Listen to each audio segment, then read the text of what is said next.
Hi friends, welcome back to Mazhathulli creations. ഈ channel നിങ്ങൾ ആദ്യമായിട്ടാണ് കാണുന്നതെങ്കിൽ സബ്സ്ക്രൈബ് ചെയ്യാൻ മറക്കല്ലേ. സദാനന്ദൻ ഹരിയുടെ അടുത്തേക്ക് വന്നു. എന്നിട്ട് പറയുന്നുണ്ട്, താൻ ഇന്ന് രക്ഷപ്പെടുത്തിയ പെൺകുട്ടി ആരാണെന്നറിയോ? എൻ്റെ മോളാണ് എന്ന് സദാനന്ദൻ പറയുന്നു.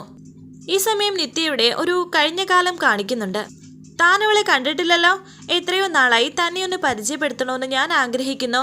ഇതുവരെ പല കാരണങ്ങൾ കൊണ്ട് നടന്നില്ല. പക്ഷേ പലതവണ ഭഗവാന്റെ രൂപത്തിൽ താൻ അവളുടെ മുന്നിൽ പ്രത്യക്ഷപ്പെട്ടിട്ടുണ്ട്. അങ്ങനെ ഓരോ തവണയും ഹരി നിത്യയെ രക്ഷപ്പെടുത്തിയ കാര്യം ഇപ്പോൾ സദാനന്ദൻ പറയുകയാണ്. ആദ്യമായി ആ ക്ഷേത്രത്തിൽ വെച്ച് തൻ്റെ നിത്യയുടെ ഷോൾ അഴിഞ്ഞു പോയപ്പോൾ അത് ഇട്ടുകൊടുത്തതായിരുന്നു. പിന്നീട് ഒരു കുടിലിൽ തീ പടർന്നപ്പോൾ ആ അമ്മയെ രക്ഷിക്കാൻ പോയ സമയത്ത് ഹരിയും നിത്യയും ഒരുമിച്ചായിരുന്നു. അങ്ങനെ ഓരോ കാര്യങ്ങളും പറയുന്നു. ഹരിയുടെ കാലിൽ പിടിക്കാൻ തുടങ്ങിയതായിരുന്നു സദാനന്ദൻ. പെട്ടെന്ന് എങ്ങനെയെങ്കിലും എഴുന്നേക്കാൻ ശ്രമിച്ചിട്ട് ഹരി പറയുന്നു, ഏയ് എന്തായി കാണിക്കുന്നത്? ഹരിയുടെ കയ്യിലേക്ക് പിടിച്ച് സദാനന്ദൻ പറയുന്നു, നന്ദി പറയേണ്ടത് എങ്ങനെയാണെന്ന് എനിക്ക് അറിഞ്ഞൂടാ. ഞാൻ തന്നോട് കാര്യങ്ങളൊന്നും പറഞ്ഞിട്ടില്ല എന്നേ ഉള്ളൂ. എൻ്റെ മോള് കുറച്ച് കഷ്ടത്തിലാടോ. നമ്മളൊരു പെൺകുട്ടിക്ക് ബന്ധമുറപ്പിക്കുന്നതെല്ലാം നന്നായി വരും എന്ന ധൈര്യത്തിലാണ്. പക്ഷേ ചിലപ്പോൾ കാരണവന്മാരുടെ തീരുമാനങ്ങൾ പിഴച്ചു പോകും. എനിക്ക് പറ്റിയതുപോലെ. സദാനന്ദേട്ട, ഈ കാര്യത്തിൽ നമ്മളൊക്കെ തുല്യ ദുഃഖിതരാണ്. സദാനന്ദേട്ടൻ്റെ ദുഃഖം മോളെക്കുറിച്ച് ഓർത്തിട്ടാണ്. എന്നെ ദ്രോഹിക്കുന്നത് എൻ്റെ മോളും എന്ന് ഹരിയുടെ അമ്മാവൻ പറയുന്നു. കുഞ്ഞുനാൾ മുതൽ അവൾക്ക് ഏറ്റവും ഇഷ്ടം രാമൻ്റെയും സീതയുടെയും കഥ കേൾക്കാനാണ്. ഇടയ്ക്ക് ഞങ്ങൾ ഒരു ദിവസം വർത്തമാനം പറഞ്ഞുകൊണ്ടിരിക്കുമ്പോൾ, നിനക്ക് എങ്ങനെയുള്ള ഭർത്താവാണ് വേണ്ടത് എന്ന് ചോദിച്ചു. രാമനെ പോലെ എന്നാണ് അവൾ പറഞ്ഞത്. പക്ഷേ വിധി അവൾക്ക് കൊടുത്തത് രാവണനെ പോലെ ഒരാളെ. തന്നെ പോലെ മനുഷ്യരെ സ്നേഹിക്കുന്ന ഒരാളെ ആയിരുന്നു എൻ്റെ മോൾക്ക് ചേരേണ്ടിയിരുന്നത്. ഹരി, നമ്മൾ തമ്മിൽ ബന്ധമോ കടപ്പാടോ ഒന്നുമില്ല. പക്ഷേ ഇതൊരു വൃദ്ധൻ്റെ അപേക്ഷയാണ്. ഞാൻ ഇന്നോ നാളെയോ എവിടെയെങ്കിലും കുഴഞ്ഞു വീണ് അവസാനിക്കും. അങ്ങനെ സംഭവിച്ചാൽ എൻ്റെ മോൾക്ക് ആരും ഇല്ലാണ്ടാകും. ഒന്ന് നോക്കിക്കോണേടാ എന്ന് ഹരിയോട് പറയുകയാണ് അമ്മാവൻ. സോറി സദാനന്ദൻ. ആപത്തിൽപ്പെട്ടാൽ ഇപ്പോൾ ചെയ്തതുപോലെ അവളെ ഒന്ന് രക്ഷിച്ചേക്കണേടാ. ആ കൈ പിടിച്ചിട്ട് ഹരി പറയുന്നു, സദാനന്ദേട്ടൻ പേടിക്കണ്ട. ബന്ധവും കടപ്പാടും നോക്കിയിട്ടല്ല ഞാൻ ഓരോന്ന് ചെയ്തെന്ന്. ഇതിപ്പോൾ സദാനന്ദേട്ടൻ എന്നോട് ഇങ്ങോട്ട് ആവശ്യപ്പെട്ട കാര്യമാണ്. മോളോട് ധൈര്യമായിട്ടിരിക്കാൻ പറഞ്ഞോളൂ. എന്തുണ്ടെങ്കിലും എന്നെ വിളിക്കാൻ പറയണം. അടുത്ത ഒരു ബന്ധുവിനെ പോലെ ഞാൻ കൂടെ നിന്നോളാം എന്നൊക്കെ ഹരി പറയുകയാണ്. അത് മതിയടാ. തന്നെ ഒന്ന് കാണാനും 2 മിനിറ്റ് നിൽക്കാനുമേ നഴ്സുമാർ സമ്മതിച്ചിട്ടുള്ളൂ. ചിലപ്പോൾ അവർ ബഹളം വെക്കും. അതിനു മുന്നേ ഞാൻ ഇറങ്ങിയേക്കാം. പോട്ടെ രാമകൃഷ്ണ എന്ന് പറഞ്ഞിട്ട് സദാനന്ദൻ അവിടെ നിന്ന് പോകുന്നു. സീത രാമൻ്റെയാണ്, പക്ഷേ രാവണൻ കൊണ്ടുപോയി എന്ന് പറഞ്ഞിട്ടാണ് സദാനന്ദൻ അവിടെ നിന്ന് പോകുന്നത്. അത് ഹരി കേട്ടു. ഇതേ സമയം നിത്യയെക്കുറിച്ച് ഓർക്കുകയാണ് ഹരി. പിന്നീട് കാണിക്കുന്നത് ഹോസ്പിറ്റലിൽ വളരെ സങ്കടത്തോടെ ഇരിക്കുകയായിരുന്നു സദാനന്ദൻ. അവിടേക്ക് ശിവാനന്ദൻ വന്നു. ഏട്ടന് കുടിക്കാൻ എന്തെങ്കിലും വേണോ എന്ന് ചോദിക്കുന്നു. വേണ്ട എന്ന് സദാനന്ദൻ. മനസ്സ് ഒരുപാട് വിഷമിപ്പിക്കരുത്. ഏട്ടൻ്റെ അവസ്ഥ ഓർത്തിട്ടാണ് ഞാൻ ഈ പറയുന്നത്. നമുക്ക് എന്തെങ്കിലും പറ്റി വീണു പോയാൽ നിത്യമോൾക്കൊരു തീരാ സങ്കടമായി പോകും എന്നൊക്കെ ശിവാനന്ദൻ പറയുന്നുണ്ട്. ശിവാനന്ദ, എനിക്ക് നിന്നോടൊരു കാര്യം ആവശ്യപ്പെടാനുണ്ട് എന്ന് സദാനന്ദൻ ശിവനോട് പറയുമ്പോൾ, എന്താ ഏട്ടാ എന്ന് ചോദിക്കുന്നു. നമ്മുടെ നാട്ടിൽ വെച്ച് നിത്യമോളെ ആക്രമിക്കാൻ പുറത്തുനിന്ന് ഒരാൾ വരുമെന്ന് നിനക്ക് തോന്നുന്നുണ്ടോ? നീ ഒരാളെ സംശയിക്കുന്നില്ലേ? അതാരാണെന്ന് ചോദിക്കുന്നു. സംശയമുണ്ട് ഏട്ടാ. അത് എനിക്കും എൻ്റെ മക്കൾക്കും അറിയാം. പിന്നെ എല്ലാവരും കൂടി നിൽക്കുന്ന നേരത്തെ ഒരു പ്രശ്നം ഉണ്ടാക്കണ്ടല്ലോ എന്ന് കരുതിയിട്ടാണ് നളിനിയുടെ സംസാരം പോലും ഞാൻ തടഞ്ഞത് എന്ന് ശിവൻ. നമ്മളോട് പരാതി പോലും പറയാതെ എൻ്റെ മോള് കയ്പുനീര് കുടിച്ചിറക്കുന്നുണ്ട്. ഇപ്പോൾ നമുക്ക് എല്ലാവർക്കും എല്ലാം അറിയാം. എങ്കിലും അത്ര മണ്ടന്മാരായി പോകാൻ പാടില്ലല്ലോ. എൻ്റെ മോളെ ദ്രോഹിച്ചത് അവനാണ് ജീവൻ. ഇന്ന് ഒന്നും അവനോട് ആരും ചോദിക്കാനില്ലാതെ അവൻ അങ്ങനെ നിന്നൂടെ. അവനെ ശിക്ഷിക്കണം. അവൻ ആഗ്രഹിക്കുന്ന ശിക്ഷ തന്നെ അവന് കൊടുക്കണം. നിന്നെക്കൊണ്ട് പറ്റില്ലടാ എന്ന് അച്ഛൻ സദാനന്ദൻ ശിവനോട് പറയുമ്പോൾ ശിവാനന്ദൻ ഇങ്ങനെ പറയുന്നുണ്ട്. അതും സന്തോഷത്തോടെ. ഒന്നുകിൽ ഏട്ടനിൽ നിന്ന് അല്ലെങ്കിൽ നിത്യമോളിൽ നിന്ന്. ഈ ഒരു വാക്കിന് വേണ്ടിയാണ് ഞാനും എൻ്റെ മക്കളും കാത്തിരുന്നത്. ഇനിയിപ്പോൾ ഏട്ടൻ പറഞ്ഞല്ലോ, ബാക്കി കാര്യം എനിക്ക് വിട്ടേക്ക്. അവൻ നിത്യമോളെ ഉപദ്രവിക്കും. ഒന്നും അറിയാത്തതുപോലെ നമ്മുടെ മുന്നിൽ നടിക്കുന്നു. നമ്മൾ അവനുള്ള ശിക്ഷ കൊടുക്കുന്നു. അവനേക്കാൾ നന്നായി അവനെയും അവൻ്റെ വീട്ടുകാരുടെ മുന്നിൽ നമ്മൾ അഭിനയിക്കുന്നു. ദുഷ്ടൻ വേദന എന്താണെന്ന് അവൻ അറിയണം. എങ്കിലേ അവൻ പഠിക്കൂ എന്ന് സദാനന്ദൻ. ഏട്ടൻ കുറിച്ചു വെച്ചോ, അവനുള്ള ശിക്ഷയ്ക്കുള്ള സമയമായി എന്ന് ശിവാനന്ദൻ പറയുന്നു. എന്തായാലും രണ്ടും കൽപ്പിച്ച് തന്നെയാണ് ഇപ്പോൾ സദാനന്ദൻ. കാരണം തൻ്റെ മകൾ ഒരുപാട് വേദന തിന്നു എന്ന് ഇപ്പോൾ അദ്ദേഹത്തിന് മനസ്സിലായിരിക്കുന്നു. ശേഷം കാണിക്കുന്നത് ഹരി ഇപ്പോൾ അവിടെ നിന്ന് ഒരാളോട് പറയുകയാണ് എനിക്ക് എത്രയും പെട്ടെന്ന് വീട്ടിൽ പോകണമെന്ന്. എന്നാൽ അദ്ദേഹം പറയുന്നു ഹരിനെ ഇങ്ങനെ വാശി പിടിക്കല്ലേ, ഡോക്ടർ പറഞ്ഞതല്ലേ ഒരു ദിവസം കൂടി കിടക്കണമെന്ന്. എനിക്ക് പറ്റില്ല, എനിക്ക് എൻ്റെ കുഞ്ഞിൻ്റെ അടുത്തേക്ക് പോകണം. ആ കുഞ്ഞിനെ സ്നേഹിക്കുന്ന ഒരു അമ്മയുണ്ടായിരുന്നെങ്കിൽ എനിക്ക് ടെൻഷൻ ഉണ്ടാവില്ലായിരുന്നു. രാജീവെ, നിങ്ങൾക്ക് അറിയാലോ അതിൻ്റെ സ്ഥിതി എന്താണെന്നൊക്കെ. അവൾ അതിന് ഭക്ഷണം കൊടുത്തിട്ടുണ്ടോ, എൻ്റെ കുഞ്ഞ് ഉറങ്ങിയിട്ടുണ്ടോ, ഇത് ആർക്കാ അറിയുന്നത് എന്നൊക്കെ വളരെ ടെൻഷനോടെയും വേദനയോടെയും പറയുകയാണ് ഹരി.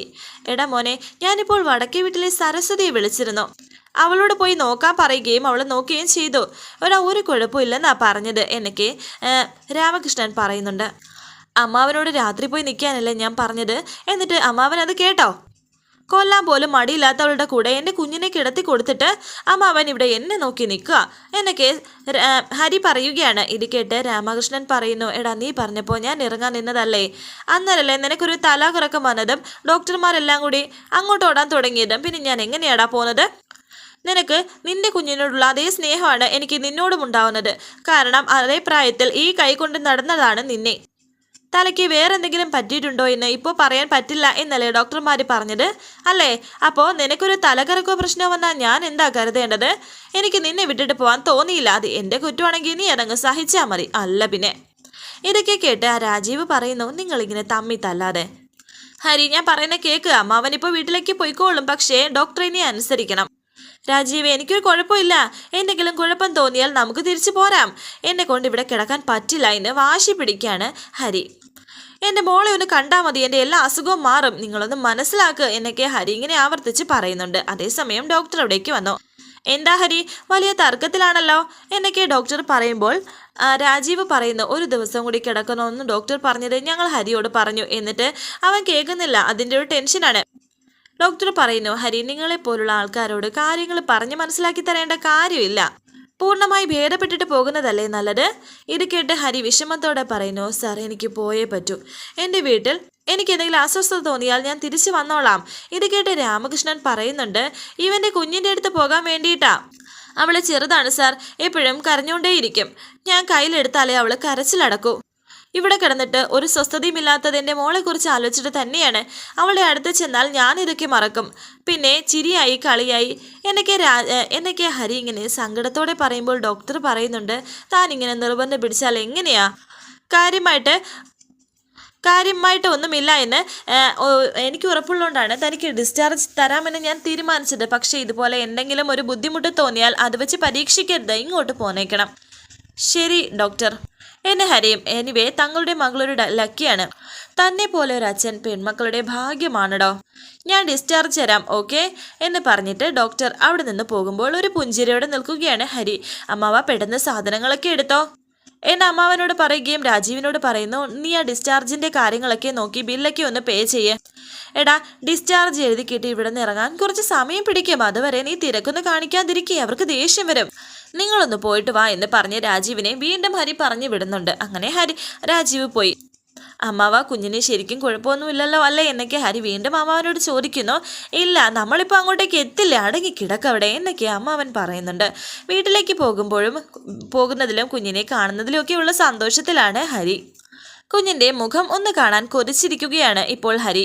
ശേഷം കാണിക്കുന്നത് ഹോസ്പിറ്റലിൽ ജീവൻ ഇങ്ങനെ ഹോസ്പിറ്റലിൻ്റെ പുറത്തേക്ക് ഇറങ്ങുകയായിരുന്നു. സുജാത നിത്യയും കൊണ്ടിങ്ങനെ വരുന്നുണ്ട്. അവരും ഡിസ്ചാർജ് ആയിരിക്കുന്നു. നളിനിയും വിമലും പിറകെ തന്നെയുണ്ട്. ജീവൻ കാറിലേക്ക് കയറുമ്പോൾ ശിവാനന്ദൻ അവിടേക്ക് വന്നു. ജീവന്റെ തോളിൽ പിടിച്ചു. നിത്യയാണെങ്കിൽ കാറിലേക്ക് കയറിയിരുന്നു. സുജാതയ്ക്ക് ഇങ്ങനെ സംശയത്തോടെ നോക്കുന്നുണ്ട്. എല്ലാവരും കൂടി ഇതിലെന്തിനാ തിക്കിത്തിരക്കി പോകുന്നത്? നമുക്ക് നമ്മുടെ വണ്ടിയിൽ ഒരുമിച്ച് പോകാം മോനെ എന്ന് ശിവാനന്ദൻ പറയുമ്പോൾ ജീവൻ പറയുന്നു, ഏയ് അത് വേണ്ട, ഞാൻ ഇതിൽ പോയിക്കോളാം. വാ മോനെ, അതിൽ പോകാമെന്ന് ശിവാനന്ദൻ വീണ്ടും പറയുന്നു. ശിവേട്ട, എന്തായാലും ഞാനും വിമലും അങ്ങോട്ടേക്ക് കയറിട അങ്ങോട്ടേ എന്ന് പറഞ്ഞിട്ട് ആ വണ്ടിയിൽ തന്നെയാണ് നളിനിയും വിമലും കയറുന്നത്. നിത്യ കയറി അതേ വണ്ടിയിൽ. വാ, ഇതിൽ അമ്മ കയറിക്കോളുമെന്ന് ശിവാനന്ദൻ പറയുന്നു. അങ്ങനെ ജീവനെ കൂട്ടിക്കൊണ്ടു പോവുകയാണ് ശിവാനന്ദൻ. ജീവൻ എന്തൊക്കെയോ സംശയം തോന്നുന്നു. അച്ഛൻ അങ്ങോട്ട് വന്നോളും മോനെ, നീ ഇപ്പോൾ ഇനി അവരുടെ കൂടെ വാ എന്ന് സുജാത പറയുന്നു. നിങ്ങൾ വിട്ടോ, ഞങ്ങളൊരു ചായയൊക്കെ കുടിച്ചിട്ട് പതിയെ അങ്ങ് വന്നോളാമെന്ന് ശിവാനന്ദൻ സുജാതയോട് പറയുന്നുണ്ട്. പോയിട്ട് വാ മോനെ എന്ന് പറഞ്ഞിട്ട് സുജാത ആ കാറിലേക്ക് കയറുന്നു. അങ്ങനെ അവരൊക്കെ ഇപ്പോൾ പോയി. ഇനി നമുക്ക് പോകാമെന്ന് ജീവൻ പറയുകയാണ്. ശിവാനന്ദൻ ജീവനോട് പറയുമ്പോൾ ജീവൻ പറയുന്നു, ഞാൻ നിങ്ങളോട് വരുന്നില്ല, ഞാൻ വേറെ വണ്ടി വിളിച്ച് പോയിക്കോളാം. മോനെ നിന്നെ കൊണ്ടുപോകാമെന്ന് ഞാൻ തീരുമാനിച്ചിട്ടുണ്ടെങ്കിൽ കൊണ്ടുപോയിരിക്കും. വെറുതെ പ്രശ്നങ്ങൾ ഉണ്ടാക്കാൻ നോക്കാതെ വണ്ടിയിൽ കയറാൻ നോക്ക് എന്ന് ശിവാനന്ദൻ പറയുമ്പോൾ ശിവാനന്ദന്റെ കൈ തട്ടി മാറ്റിയിട്ട് ജീവൻ ദേഷ്യത്തോടെ പറയുന്നു, താൻ എന്നെ ഭീഷണിപ്പെടുത്തുവാണോ? ചിരിച്ചുകൊണ്ട് ശിവാനന്ദൻ അങ്ങോട്ടേക്ക് മാറി. ഞാൻ മാത്രമല്ല ഇവരും ഉണ്ട് കൂടെ എന്ന് ശിവാനന്ദൻ പറയുന്നു. ആ നിമിഷം തന്നെ ശിവാനന്ദന്റെ ഗുണ്ടകൾ അവിടേക്ക് എത്തിയിരിക്കുന്നു. 1 2 3 4 പേരുണ്ടവര്, കൂടെ സ്തുതിയും. എന്താ തന്നെ ഉദ്ദേശമെന്ന് ജീവൻ. വണ്ടിയിൽ കയറിയിരിക്കുക എന്നിട്ട് പറയാമെന്ന് ശിവൻ. ഞാൻ വരില്ല എന്ന് ജീവൻ. നീ വരുമെന്ന് ശിവനും. ആ ഗുണ്ടകളെല്ലാം പരസ്പരം നോക്കി ഒന്ന് ചിരിച്ചു. എന്തായാലും ഇത്തവണ ജീവനെ വെറുതെ വിടാൻ ഇവരാരും ഉദ്ദേശിച്ചിട്ടില്ല. ജീവനെ അടിച്ചൊതുക്കാൻ തന്നെയാണ് അവരുടെ തീരുമാനം. വരാനിരിക്കുന്ന പുതുപുത്തൻ എപ്പിസോഡുമായി വീണ്ടും കാണാം. Thank you for watching. Please subscribe, like, share my channel.